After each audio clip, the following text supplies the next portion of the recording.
Impoverished Terminology, Defining and Measuring Poverty.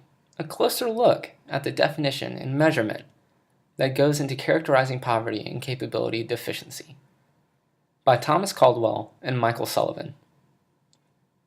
Poverty is a state of being where the opportunity and capability to pursue basic functionings are non-existent, or impeded because minimal fiscal resources limit personal socioeconomic choice. In more simple terms, poverty is the inability to meet basic FCSU needs, become socially active due to monetary concerns, and, in Adam Smith's terms, be a credible member of society. Although many may associate a specific type of individual with poverty, poverty affects nearly every demographic of the population, crossing the boundaries of race, gender, age, education, and employment. With so many different types of people in poverty, it is safe to say that there is no true face of poverty. Our definition relies on the concepts of capabilities and functionings as well as income, so it is necessary to show the relationship between these three entities. Capabilities lead to functionings, or what a person actually does in life. Although many factors contribute to the development of capabilities, income is the best measurement to provide a concrete depiction of which basic capabilities are being met. Capabilities, as defined in the previous slide, have been included in many documents that our society was founded on. In John Locke's 2 treatises on government, he states that every man has the right to life, liberty, and property. This idea would be adapted by Thomas Jefferson in the Declaration of Independence to include the pursuit of happiness rather than property. Amendments to the Constitution also expanded capabilities. The 15th, 19th, 23rd, and 26th Amendments all granted the right to vote to those who did not have it before, improving their personal freedom of choice.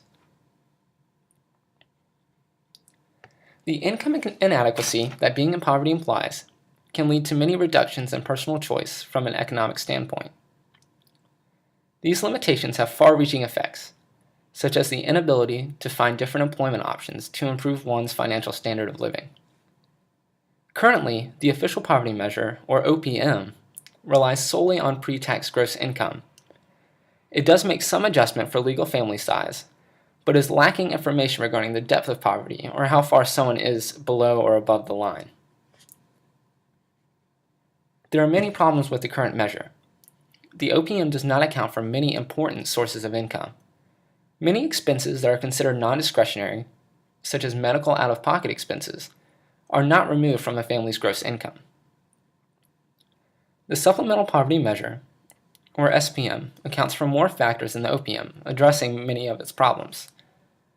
One disadvantage of the SPM is that it is still an absolute measurement, not taking into account how close someone is to the established poverty line. Apart from an absolute measurement, a relative measure can also be used to determine where poverty starts. Relative measurements adjust as median income changes in a society. A typical measure is half of the median income, but there can be some as high as 60% of the median income or as low as 40% of the median income.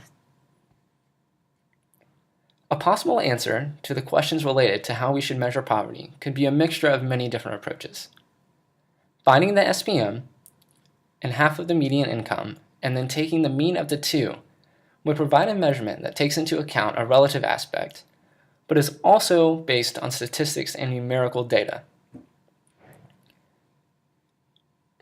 There are many counterarguments that could arise in response to our proposed form of measurement. Poverty is a state of mind. If a person feels their capability is being taken, then they are in poverty. Beyonce Knowles is worth $365 million. She has $1 million for every day of the year. She brings in $115 million annually. If Beyonce wanted to buy the Cleveland Browns, valued at $997 million, but her lack of funds took away her capability, does that make her in poverty? Well, Beyonce is attempting to purchase something that is beyond basic human capabilities, so the example does not apply. Quality of life is all based on the perspective the individual chooses to use.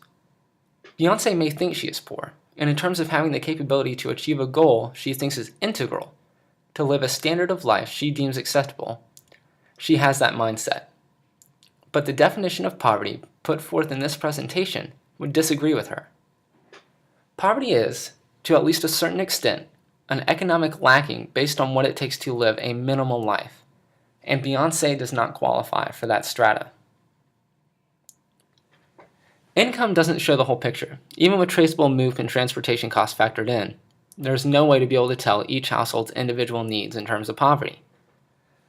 And that's just it. There is no such thing as perfect measurement, short of assessing each household individually. This is practically impossible. Even if it was possible, what standard would they be held to? It is possible to poke flaws in any poverty measurement. This proposal represents what is imagined to be as close to subjective, fair, and practically possible as can be.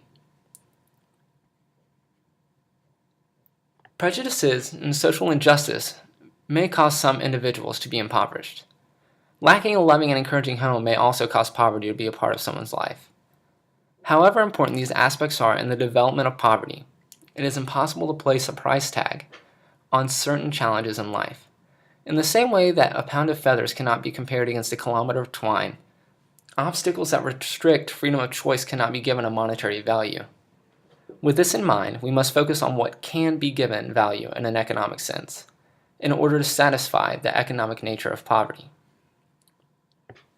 For an idea to be implemented, it must be practically effective, politically feasible, and morally permissible.